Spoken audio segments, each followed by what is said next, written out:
Bismillahirrahmanirrahim. Assalamualaikum warahmatullahi wabarakatuh. Waalaikumsalam warahmatullahi wabarakatuh. Selamat siang Bapak Willy selaku dosen pelajaran RK.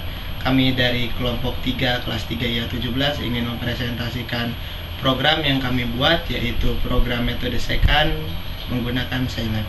Sebelum kami melakukan presentasi, kami akan memberitahu Bapak tentang anggota kami. Pertama ada saya, Radityo Pradana, kemudian ada Rahmat Yulianto, Agus Komara, Hafid. Mira. Kemudian presentasi yang akan kami lakukan akan terbagi menjadi 3 bagian. Yang pertama adalah presentasi tentang teori metode second atau nonlinear. Jadi itu akan menjelaskan tentang teori matematika dasar tentang nonlinear. Kemudian yang kedua adalah presentasi tentang aplikasi Scilab. Jadi itu akan menerangkan tentang mulai dari Scilab itu apa, lalu kemudian instalasinya, kemudian cara penggunaannya bagaimana, dan lain sebagainya.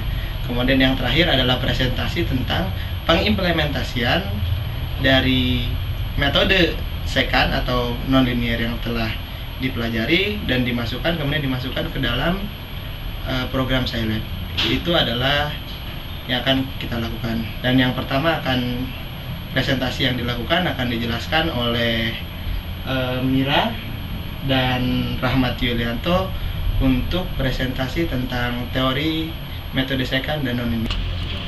Baik, saya di sini akan menjelaskan mengenai apa itu metode second dan flowchart dari metode second tersebut. Jadi sekarang saya akan menjelaskan mengenai metode second. Pertama, saya akan menjelaskan mengenai suatu persamaan, yaitu persamaan, ada 2 persamaan, itu satu persamaan linear, yang kedua persamaan nonlinear. Persamaan linear yaitu suatu fungsi atau sebuah rumus yang seperti ini. Misalnya kalau persamaan linear ya sama dengan x pangkat 1 plus 2x plus 5. Ya, jadi persamaan linear itu selalu berpangkat 1. Untuk persamaan nonlinear, yaitu y sama dengan x pangkat 2 ditambah 2x plus 7. Nah, jadi untuk persamaan nonlinear itu pangkatnya lebih dari 1, 2, 3 atau seterusnya. Nah, untuk grafik dari persamaan linear yaitu garis. Jadi persamaan linear itu suatu garis lurus untuk persamaan linear. Dan untuk persamaan nonlinear, jadi dia sebuah kurva. Untuk misalnya x kuadrat, untuk x kuadrat itu grafiknya sebuah kurva ini x kuadrat. Untuk x pangkat 3, jadi grafiknya seperti ini. Nah, ini x pangkat 3 dan seterusnya. Sekarang saya metode second itu adalah suatu cara yang digunakan untuk memecahkan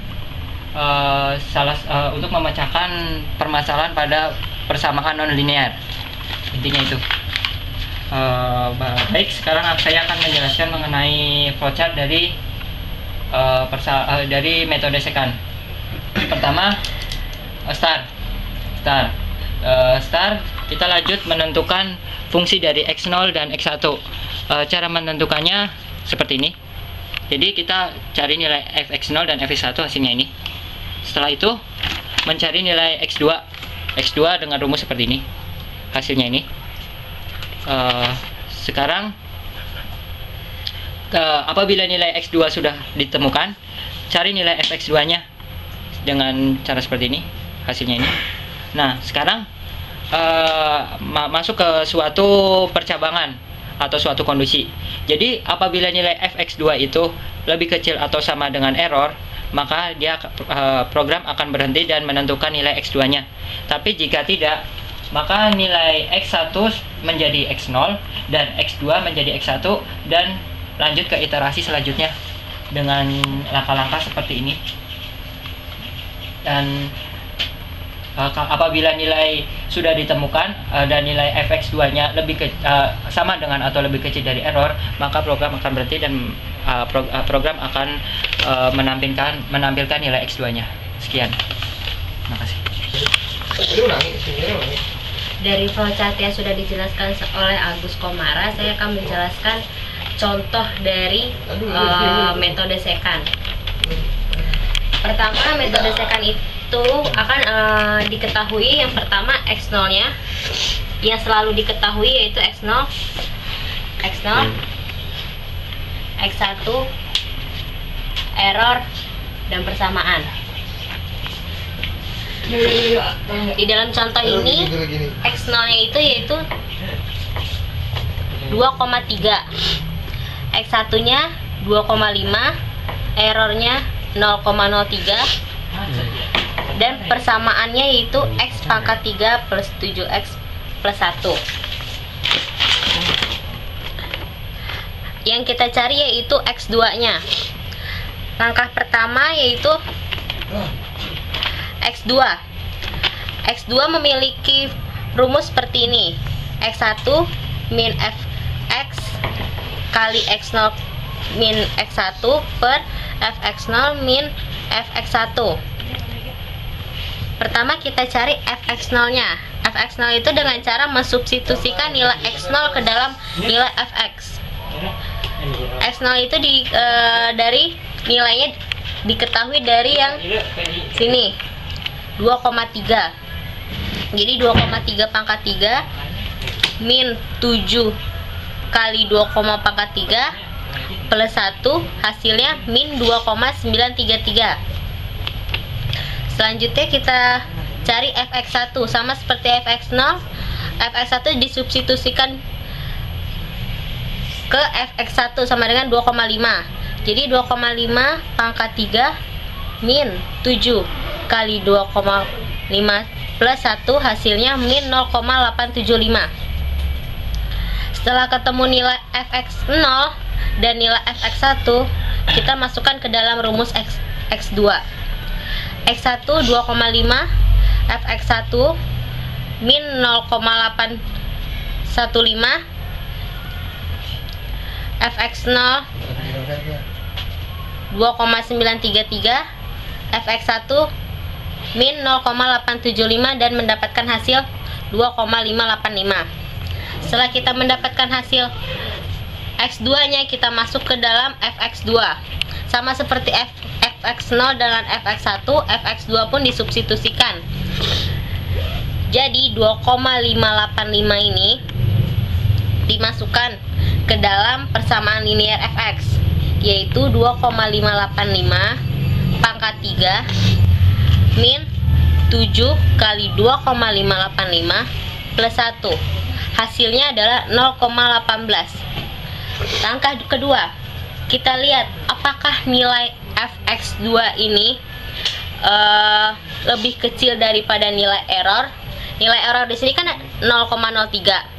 Sedangkan fx2 ini kan nilainya 0,18. Kita bandingkan 0,18 lebih kecil sama dengan 0,03 atau tidak. Jika ya, maka x2 ini merupakan solusi dari persamaan nonlinear. Jika tidak, maka ulangi langkah dari langkah pertama. Kita melakukan iterasi kedua. Kenyataannya 0,18 itu tidak lebih kecil dari 0,03. Maka kita melakukan iterasi kedua.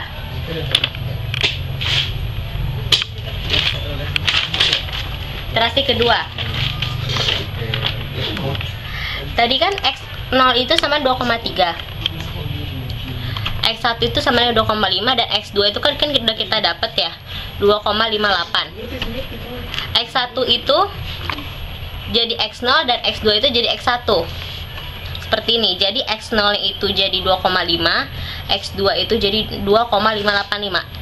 Tetap yang dicari adalah x2. Langkahnya sama seperti langkah yang sudah saya jelaskan sebelumnya.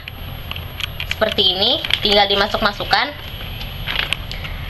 Dan sudah didapat hasilnya X2 adalah 2,57 dan Fx2 adalah min 0,15. Ingat, yang kita cari adalah mutlak. Jika ada nilai min, maka nilai tetap bernilai plus. Jadi, mutlak Fx2 lebih kecil sama dengan 0,3 sama dengan 0,15 lebih kecil dari 0,03. Udah bener dong. 0,015 lebih kecil dari 0,03. Maka X2-nya itu 2,57 merupakan solusi dari persamaan nonlinear. Selanjutnya kelompok kami akan menjelaskan tentang implementasi coding oleh Majeng dan Rio. Sekian. Ya, jadi setelah tadi teman saya menjelaskan tentang metode secant, sekarang kami berdua akan menjelaskan tentang Skylab. Ya, Skylab itu digunakan untuk bahasa pemrograman yang digunakan untuk membuat program mengenai matematika, misalnya geometri dan sebagainya. Pengertian Skylab pertama akan dijelaskan oleh saudara Agus. Assalamualaikum warahmatullahi wabarakatuh. Baik, saya sekarang akan menjelaskan pengertian aplikasi atau program Skylab. Skylab merupakan salah satu program yang digunakan untuk membuat program khususnya yang berhubungan dengan perhitungan matematika. Seperti contohnya integral, diferensial, dan perhitungan persamaan nonlinear dengan metode scan seperti yang kami buat. Kemudian untuk cara penginstalan, cara penulisan program, dan cara mengeksekusi akan dijelaskan oleh teman saya yang bernama Hafid. Nah, sekarang kita akan setelah mendownload, kebetulan saya sudah punya filenya di sini. Ini adalah file Skylab 5.4. Dan setelah kita download, kita akan menjalankan program Skylab-nya. Pilih bahasa yang Anda inginkan. Kemudian tinggal next, accept, next. Pilih tempat file diinstal. Ini ada beberapa pilihan, 4 pilihan. Cukup pilih full installation. And next. Ini adalah shortcut. Tinggal next. Di sini ada file yang mendukung format Skylab. Pilih semua jika perlu. Dan next. Install. Tunggu sampai proses penginstalan selesai. Jadi setelah kita menginstal Skylab, klik tanda cek pada launch Skylab dan finish. Ya, jadi begini tampilan dari Skylab.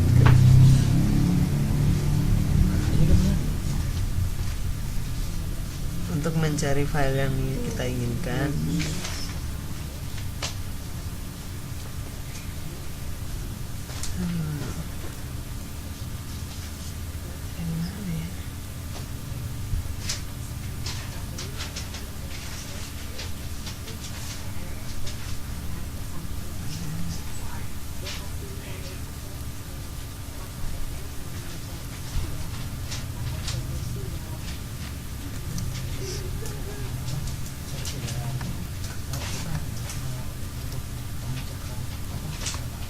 ya begini tampilan dari Skylab.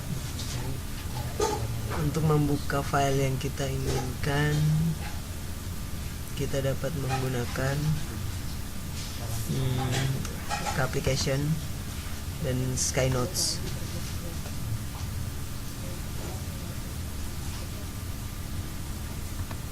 Pada Skynotes ini adalah tempat kita untuk menulis coding. Kita dapat menulis coding di sini, misalnya kode yang kita inginkan adalah, kita ke sini, pilih folder, nama file yang kita inginkan. Misalnya saya di sini mempunyai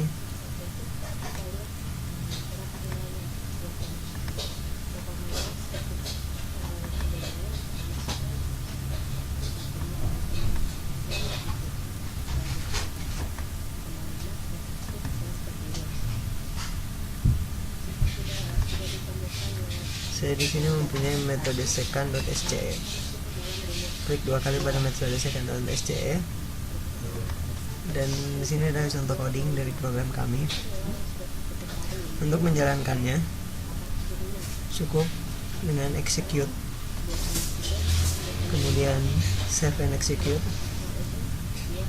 dan kembali pada program Skylab-nya. Di sini adalah exec, yaitu semacam compile. Ya, program di sini telah berhasil execute. Setelah proses execute selesai, kita dapat memanggil programnya dengan memanggil namanya, yaitu metode secant, dan enter. Misalnya kita memasukkan x0 2,5, x1 error 0,0001. Ini adalah contoh dari Skylab, cara menjalankannya dan menulis coding. Kita dapat menggunakan Skynote.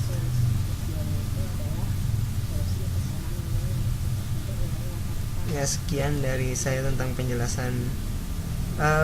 Untuk yang terakhir, setelah kita mengcompile file Skylab, yaitu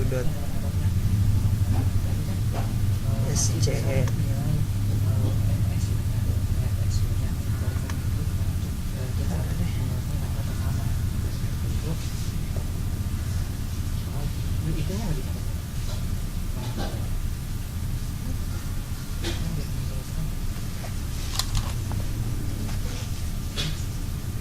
ya, sekian dari saya tentang penggunaan Skylab dan penginstalan Skylab.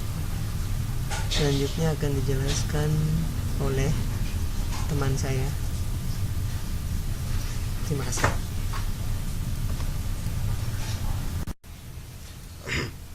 Ya, setelah tadi dijelaskan tentang metode secant, program nonlinear, dan juga program Scilab, yaitu yang merupakan program yang digunakan untuk membuat program tentang perhitungan matematika.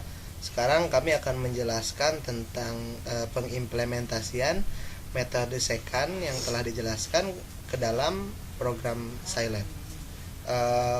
Pertama-tama yang akan saya tunjukkan adalah coding dari aplikasi yang tadi telah kami buat, yang akan dijelaskan oleh teman saya, Rahmat Yulianto. Oke, selanjutnya akan dibacakan oleh saya, Rahmat Yulianto, dan saya akan menjelaskan coding pada program ini. Di sini ada function y sama dengan fx, yaitu sebuah fungsi persamaan y yang akan masuk ke variabel y. Dan si y tersebut ada seperti di bawah ini, ada y sama dengan x pangkat 3 min 7 dikali x ditambah dengan 1. Dan ya y ini adalah sebuah persamaan yang akan kita gunakan nanti. Di sini kita masih belum menggunakan start input, jadi kita masih menggunakan sebuah coding untuk inputannya. Lalu di bawah ada function pn sama dengan metode secant. Di sini ada sebuah metode secant sudah sebuah fungsi pn, dan di bawahnya ada x0 sama dengan input masukkan x0. Ini adalah sebuah perintah untuk memasukkan nilai input untuk x0, dan di bawahnya juga ada x1 input masukkan x1 sama seperti sebelumnya untuk memasukkan nilai sebuah x1. Dan di bawah ada approx sama dengan input masukkan error, masih tetap sama untuk memasukkan nilai sebuah errornya. Dan di bawah lagi ada j sama dengan 2 dan i sama dengan 1. Ini itu untuk J dan I digunakan untuk perulangan, akan kita gunakan nanti di sini di while di sini sebagai untuk nilainya. Dan di bawah ada pn 1 sama dengan x0, dan nilai dari setelah yang kita masukkan tadi x0 akan dirubah ke 1 pn1 ini pn1 agar nanti bisa dihitung atau dikurangkan di sini pada pusat perulangan, dan juga di bawahnya sama ada pn2 sama dengan x1 sama, yaitu nilai tadi x1 yang sudah kita input akan dirubah ke pn2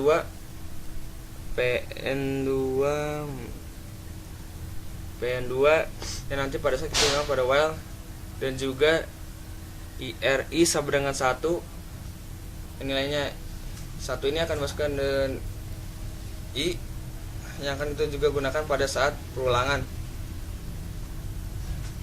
Nah, selanjutnya akan dibacakan oleh Radityo Pradana untuk pada perulangan sampai akhir dari sebuah program.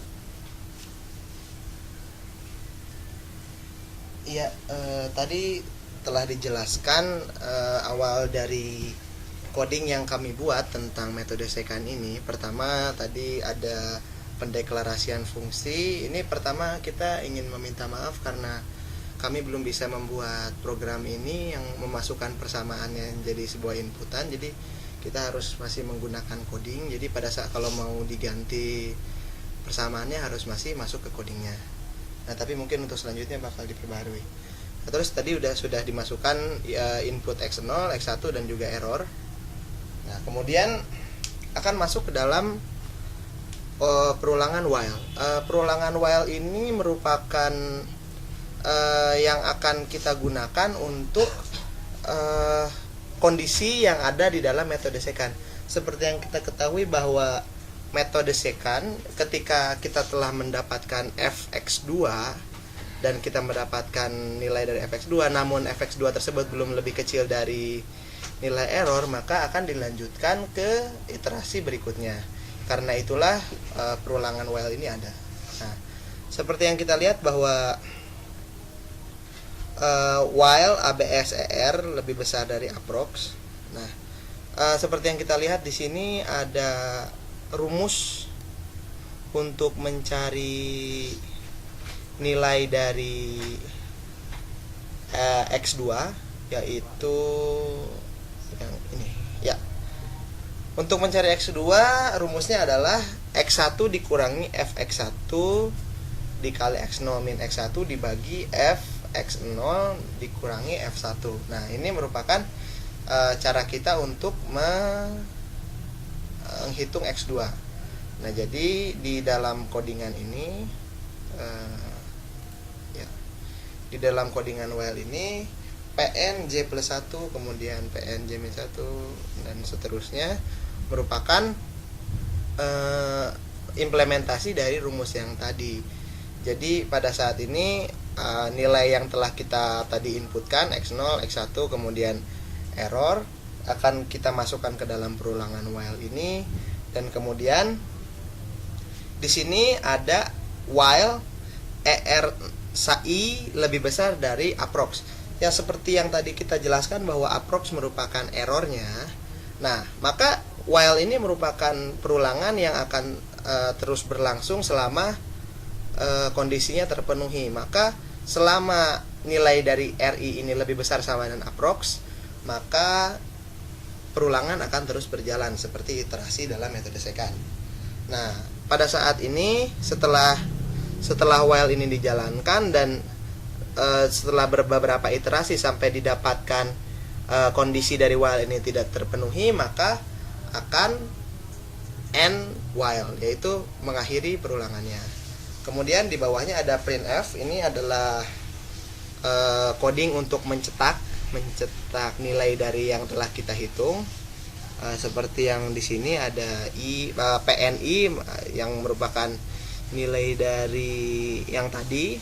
Nah, kemudian juga di sini ada untuk mencetak PN1-nya, yaitu nilai dari X0 dan kemudian yang terus berubah. Nah, kemudian di bawahnya juga ada untuk 4K sama dengan 2. J ini merupakan coding untuk menghitung atau menuliskan hasil dari atau solusi dari persamaan ini.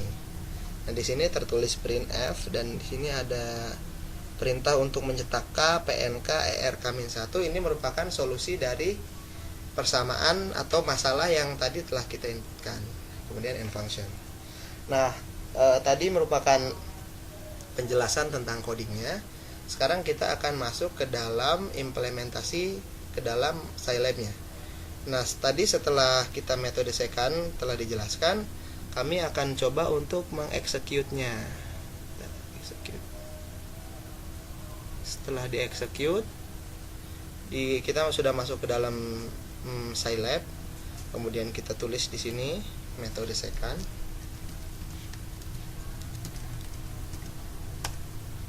Nah, di sini seperti yang kita lihat ada perintah untuk memasukkan nilai x0. Yang akan saya masukkan sekarang adalah nilai-nilai yang saya ambil dari presentasi kami sebelumnya.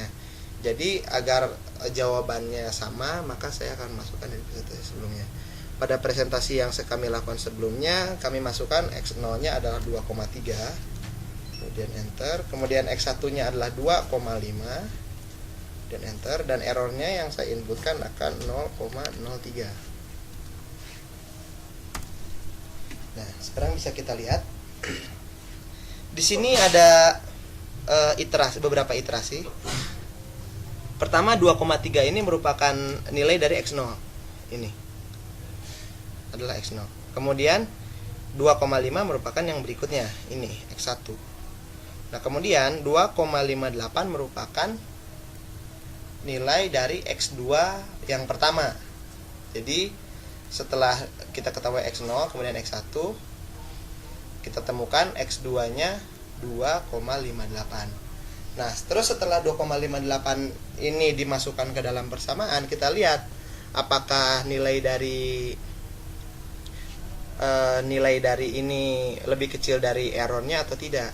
Dan ternyata masih lebih besar dari errornya, yang merupakan errornya adalah 0,03. Maka dari itu iterasi akan diulangi atau akan masuk ke iterasi selanjutnya dengan catatan x0 berubah jadi 2,5 dan x1-nya berubah jadi 2,58. Nah, setelah ini dihitung, jadi ini jadi x0-nya dan ini jadi x1-nya.